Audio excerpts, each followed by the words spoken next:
India गठबंधन में वाम दलों को लगेगा झटका, बिहार में नहीं मिलेगी सीट। मालो को एक सीट पर समेटने की तैयारी में इंडिया गठबंधन।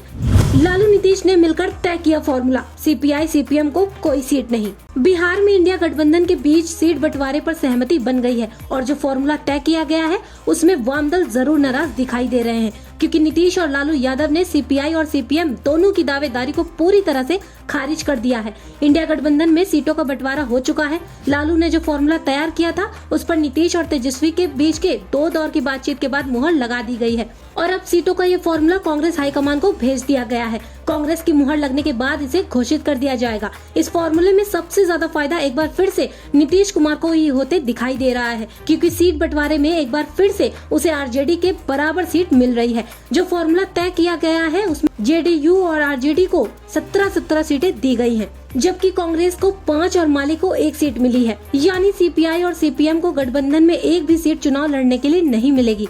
दावा किया जा रहा है कि कांग्रेस हाईकमान भी इस फॉर्मूले पर सहमत हो जाएगा, लेकिन वाम दल इस पर सहमति जताएंगे ये मुश्किल लग रहा है। दावा किया जा रहा है कि महागठबंधन की ओर से सीट बंटवारे का प्रस्ताव कांग्रेस की 5 सदस्यीय राष्ट्रीय गठबंधन कमेटी, जिसके प्रमुख मुकुल वासनिक हैं, उन्हें सौंप दिया गया है। बिहार कांग्रेस के अध्यक्ष अखिलेश सिंह ने भी संकेत दिए हैं कि प्रस्ताव पार्टी को मिल चुका है और उस पर चर्चा भी हुई है और कहा जा रहा है कि कहीं न कहीं हाईकमान की ओर से इस प्रस्ताव को हरी झंडी दिखाने की तैयारी हो गई है। वैसे कांग्रेस की कोशिश थी कि उसे कम से कम 6 से 8 सीटें मिलनी चाहिए, लेकिन पार्टी ने ये भी साफ कर दिया था कि उसके लिए पहला लक्ष्य बीजेपी को हराना है और इसके लिए जरूरत पड़ने पर वो त्याग भी करने को तैयार है। और इसी के चलते कांग्रेस लालू नीतीश की तरफ से भेजे गए प्रस्ताव पर ज्यादा बार्गेनिंग नहीं करेगी, ये तय माना जा रहा है। वैसे एक वैकल्पिक फॉर्मूले पर भी विचार किया जा रहा है, जिसमें कहा जा रहा है कि जेडीयू 17 सीटों पर चुनाव लड़ेगा, बची हुई 23 सीटें आरजेडी को दी जाएंगी। आरजेडी अपने कांटे से फिर कांग्रेस और वाम दलों के बीच सीटों का बंटवारा करेगी।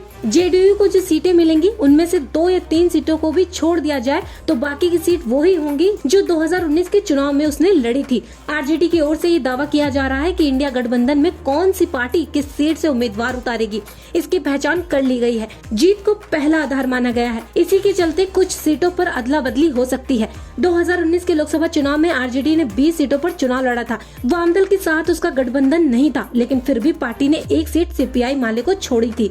वहीं महागठबंधन में शामिल कांग्रेस के खाते में 9 सीटें आई थी। अन्य सीटों पर गठबंधन की सहयोगी पार्टियां जीतन राम मांझी की हिंदुस्तान अवाम मोर्चा, मुकेश सहनी की वीपीआई और उपेंद्र कुशवाहा की रालोसपा ने चुनाव लड़ा था। पिछले लोकसभा चुनाव में बिहार में महागठबंधन की बुरी तरह हार हुई थी। लालू यादव की आरजेडी एक भी सीट जीतने में सफल नहीं हुई। गठबंधन में शामिल सिर्फ कांग्रेस ने 1 सीट किशनगंज पर जीत दर्ज की थी। अन्य सभी 39 सीटों पर बीजेपी जेडीयू के एनडीए ने जीत हासिल की थी। नीतीश उस वक्त एनडीए में थे और उनकी पार्टी ने 17 सीटों पर चुनाव लड़ा था और 16 पर विजय हुई। वहीं बीजेपी ने अपने खाते की सभी 17 लोकसभा सीटों पर जीत दर्ज की थी। जेडीयू की ओर से इसी चुनाव परिणाम को सामने रखते हुए कम से कम 17 सीटों पर चुनाव लड़ने का दावा किया गया है। पार्टी ने ये साफ कर दिया था कि अगर सांसदों के टिकट काटे गए तो वो बगावत कर सकते हैं। आपका इस बारे में क्या कहना है, कमेंट कर हमें जरूर बताएं और साथ ही चैनल पर नए हैं तो चैनल को सब्सक्राइब करना ना भूलें।